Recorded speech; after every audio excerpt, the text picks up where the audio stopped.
Praise the Lord. ഈ അനുഗ്രഹിക്കപ്പെട്ട നല്ല പുതിയ മാസത്തിനായി കർത്താവിനെ സ്തോത്രം ചെയ്യുന്നു. Praise God. We praise God for this beautiful new month. ഈ പുതിയ മാസത്തിൽ പരിശുദ്ധാത്മാവിന്റെ കരം അസാധാരണമായി താങ്കളുടെ ജീവിതത്തിൽ വെളിപ്പെടട്ടെ. In this new month, may the hand of the Lord be visible in your life. റോമർക്ക് എഴുതിയ ലേഖനം 16-ാം അധ്യായം 20-ാമത്തെ വാക്യത്തിൽ സത്യവേദപുസ്തകം ഇപ്രകാരം പറയുന്നു. Romans 16 verse 20 says, സമാധാനത്തിന്റെ ദൈവമോ വേഗത്തിൽ സാത്താനെ നിന്റെ കാൽ കീഴാക്കി ചതച്ചു കളയും.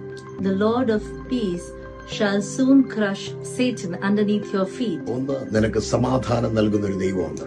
Firstly, there is a God who gives you peace. പിശാച് അസ്വസ്ഥത കൊണ്ടുവരുന്ന സ്ഥലത്ത് അതിന്റെ പ്രവൃത്തികളെ ചതച്ചു കളയുന്ന ദൈവം.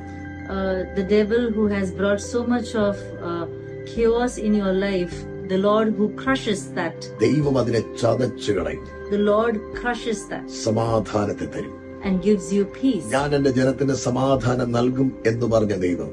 The Lord who says that I will give peace to my people. എന്റെ സമാധാനം ഞാൻ നിങ്ങൾക്ക് തന്നയിച്ചു പോകുന്നു എന്ന് പറഞ്ഞ കർത്താവ്. My peace I give unto you. പിശാചിന്റെ പ്രവൃത്തികളെ വേഗത്തിൽ നിങ്ങളുടെ കാൽ കീഴാക്കി ചതച്ചു കളയും. The same Lord will crush the works of Satan underneath your feet. എന്ന് പറഞ്ഞാൽ നിങ്ങളുടെ കാലുകൊണ്ട് അതിനെ ചതയ്ക്കുവാൻ ബലം നൽകും. Which means he gives you the strength to crush the works of Satan underneath your feet. പിശാച് നിന്റെ മേൽ വാഴത്തില്ല.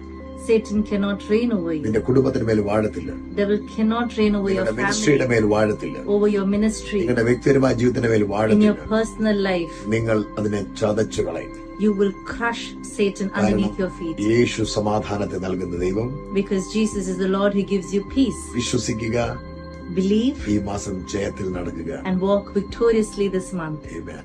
Amen.